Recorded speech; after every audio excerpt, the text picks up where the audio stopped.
America Looks Abroad, presented at this hour on Sunday afternoon by the officers and staff members of the Foreign Policy Association. This nonpartisan organization, which is open to all who are interested in American foreign policy, offers accurate information on current world events. In the light of Friday's peace moves, Mrs. Vera Michelis Dean, FPA Authority on European Affairs, will speak today in place of Mr. Howard J. Trueblood, Latin American expert originally scheduled for this time. Mrs. Dean's subject will be, Is Europe Ready for Roosevelt Peace Moves? Mrs. Dean. Good afternoon. All the events of the past week are overshadowed by the news that President Roosevelt has launched his long-expected peace offensive. This peace offensive is being launched on three fronts. First, Mr. Sumner Welles, Under Secretary of State, is to sail next Saturday for Italy to gather information on conditions in Italy, Germany, France, and Britain. Second, Mr. Myron Taylor, who at Christmas had been appointed personal representative of the President to the Pope, is sailing on the same boat for his mission to the Vatican. And third, according to a statement made by Secretary Hull on Friday, negotiations are already in progress with European neutrals, whose object is to achieve a sound and lasting peace for all nations, restoration of a sound international economic system, and worldwide reduction in armaments. This peace offensive comes at a decisive moment in the European conflict. Germany and their allies are deadlocked on the Western Front.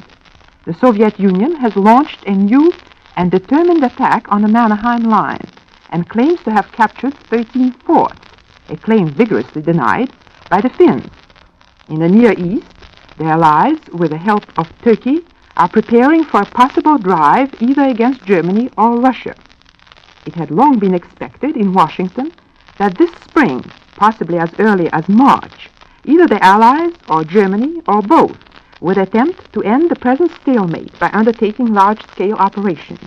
Europe might then experience the kind of totalitarian war which it has so far been spared in the West, and the prospects of a negotiated peace would then be reduced to the vanishing point. For this reason, it has seemed to the President and to some of his advisers that the United States, as the most powerful neutral in the world, should take advantage of this breathing spell to sound out the belligerents regarding the possibility of a negotiated peace. President Roosevelt's move, whatever its ultimate success, is not inspired solely by the altruistic desire of seeing war brought to an end in Europe. As the war goes on, the United States, like other neutral countries, is beginning to realize the high cost of neutrality. Obviously, we are free from the anxieties suffered today by the Scandinavian countries, Holland, Belgium, and the Balkans. Free also from the military and economic burdens we would have to bear if we were actually at war. But in an effort to avoid incidents which might involve us in the European conflict, we have voluntarily surrendered many of our rights as an independent nation, notably the right to have our ships and citizens travel freely on the high seas. Our foreign trade has been disrupted by war, and the Allies who are barred from obtaining loans here are placing orders in this country only for goods they cannot buy elsewhere, such as airplanes and tools, so that the war boom anticipated by some Americans has failed to materialize. The United States also finds it increasingly hard to remain emotionally aloof from the European struggle. There is a saying that military strategists are always getting ready for the last war. We too have been getting ready for the last war by constantly worrying that British and French propaganda might again persuade us to join the Allies against Germany. Our neutrality legislation was designed to safeguard us against repetition of the events of 1914, 1917. Yet today, the American public is indignant, not about the wrongs inflicted by Germany on the Allies, but about the wrongs inflicted by the Soviet Union on Finland. Now, no one in Congress had probably even thought of the possibility of a Soviet war on Finland when the Neutrality Act was being considered. Yet if the United States should conceivably be drawn into the European war today, it will not be because of our sympathies for the French and British, who did not pay their debts, but because of our sympathy for Finland, which did pay its debts. Our desire to help the Finns is due in large part to genuine sympathy for them, but in many cases also to fear of communism and hatred of Moscow. The fact must also be faced that the Allies would not be displeased to have us help Finland with armaments. Speaking to the American Youth Congress yesterday, President Roosevelt denounced the Soviet Union as a dictatorship. He declared that 98% of the American people sympathized with Finland and said it was twaddle to think that American assistance to the Finns would involve us in war with Russia. But our dilemma in the case of Finland shows that the longer the war goes on, the more likely it is that the United States will become aroused over incidents we had not foreseen when our neutrality legislation was passed. It is therefore in the interest of the United States that the war should be brought to a close as soon as possible, and it would greatly increase President Roosevelt's prestige in this election year if he should successfully perform the role of peacemaker. It is also in the interest of the United States that the war should be brought to a close by a peace which would neither be a peace of utter exhaustion nor a peace of revenge. A peace of exhaustion would only further deplete Europe's economic resources and open the way to social upheavals, which could hardly contribute to restoration of a sound international economic system. A peace of revenge, whether imposed by the Allies or by Germany, would merely perpetuate existing hatred. It would force the victor to remain fully armed in order to hold down the vanquished, and this would hardly pave the way for reduction of armaments. The only hope for a peace inspired by reason, not by force, is that the belligerents should find a workable compromise before the war has reached more disastrous proportions. But on what basis could peace be negotiated in Europe today? Even more important, should peace be discussed at all at this moment, or will peace negotiations merely improve Germany's striking position in the future? A majority of the French and British remain determined to continue the war until Hitlerism, not merely Hitler, has been crushed. I say a majority because there are still elements in France and Britain, as well as in the neutral countries, who support the policy of appeasement, and who think that if only Hitler were removed by some magic, a peace settlement could be arranged with other Nazis, for example, Goering.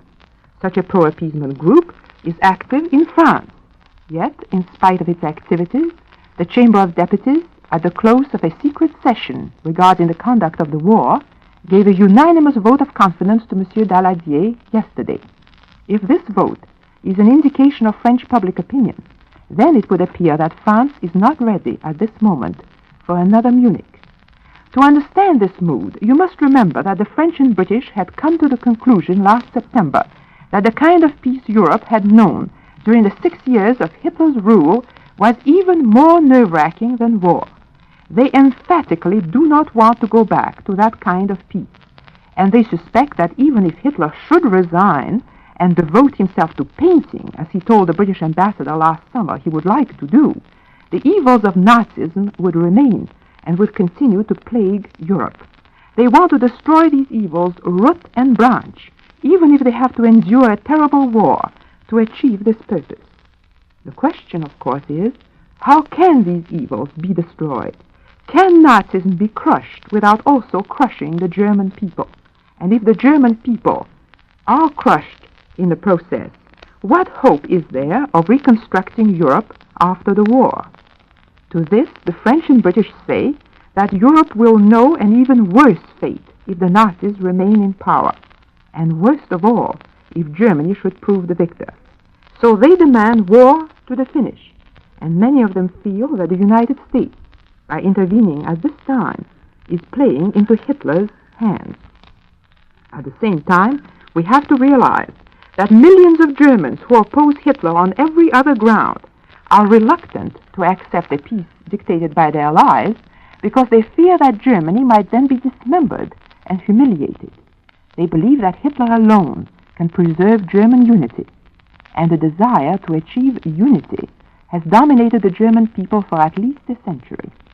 The Nazis, like the Allies, want a fight to the finish to achieve that domination of Europe east of the Rhine, which has long been their first objective.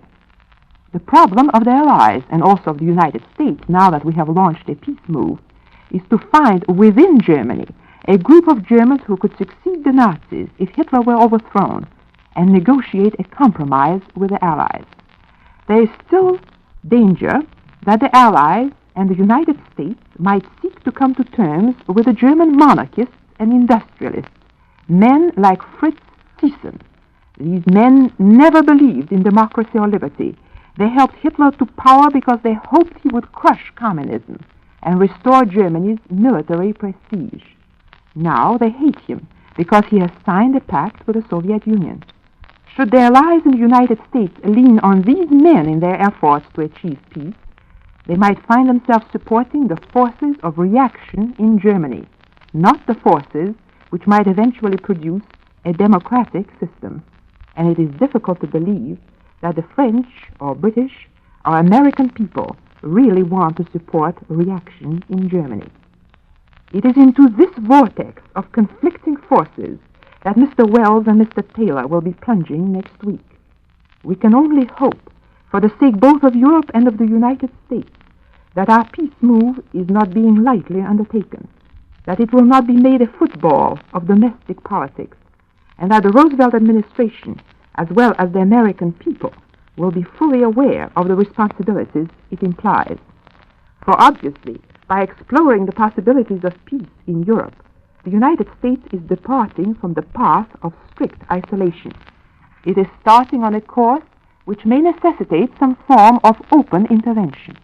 When President Wilson, in 1915-16, sent Colonel House, his unofficial advisor, on a similar mission to the belligerent countries, he told France and Britain that if Germany did not accept the peace terms he had in mind, the United States would probably enter the war on their side. No one outside official circles in Washington knows today whether similar hints have been made to the Allies.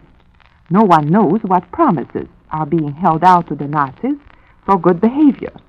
But one lesson drawn from our World War experience should be borne in mind.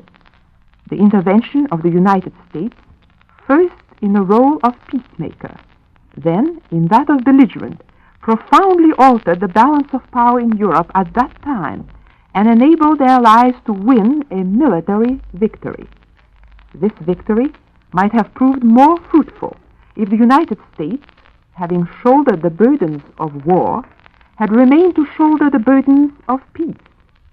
By withdrawing from Europe after the Paris Peace Conference, the United States, for the second time in 2 years, again profoundly altered the European balance of power. There is, of course, room for legitimate difference of opinion as to whether this country should or should not have entered the war in 1917. But one thing seems clear.